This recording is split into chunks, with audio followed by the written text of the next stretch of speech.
Ho-Oh saw a number of very good results in the recent Milwaukee Regional Championships, but only with one specific partner. Milwaukee was the first ever major tournament in Regulation I, which allows for 2 restricted legendary Pokemon on each team. In Regulation G, which only allowed for 1 restricted Pokemon, Ho-Oh was basically non-existent. It has incredible special bulk, but the rest of its stats are lacking when compared with other restricted legendaries, and it even has a hard time into a lot of non-restricted Pokemon such as Incineroar and Urshifu, making it a poor use of your sole restricted slot. Even in Regulation I, Ho-Oh isn't exactly an amazing Pokemon. However, it has a specific set of attributes that mean it pairs incredibly well with one other restricted, Miraidon. Ho-Oh has a solid matchup into a lot of the Pokemon Miraidon doesn't like. Miraidon hates seeing Rillaboom, which can tank its electric type attacks with ease and remove its electric terrain, but Ho-Oh completely walls Rillaboom and threatens to one-hit KO it with Brave Bird.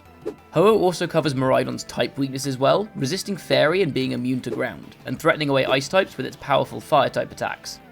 Maybe the most important of all is Ho-Oh's ability to take on Zacian, one of the strongest counters to Miraidon since it can outspeed and one-hit KO it. Ho-Oh resists all of the Steel, Fairy and Fighting type moves that Zacian commonly runs, and threatens to one-shot it in return. More generally, a lot of the Pokemon that threaten Miraidon are physical attackers. Things like Calyrex Ice Rider, Iron Hands and Chien-Pao are commonly used to beat it.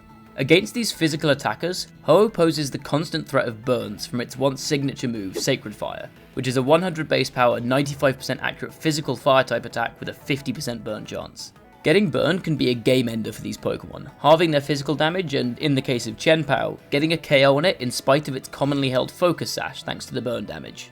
Miraidon helps out against Ho-Oh's worst matchups too, able to cover water types like Urshifu and completely ignoring Incineroar's Intimidate ability and threatening it with a one-hit KO. Beyond specific matchups, these two also have good synergy with their playstyles. Ho-Oh is able to take attacks well and set up Tailwind, allowing Miraidon to position much more easily. And Ho-Oh's Regenerator ability pairs nicely with Miraidon's tendency to pivot around a lot with Volt Switch. Ho-Oh doesn't have this kind of multi-layered synergy with any other restricted Pokemon, only Miraidon, which explains why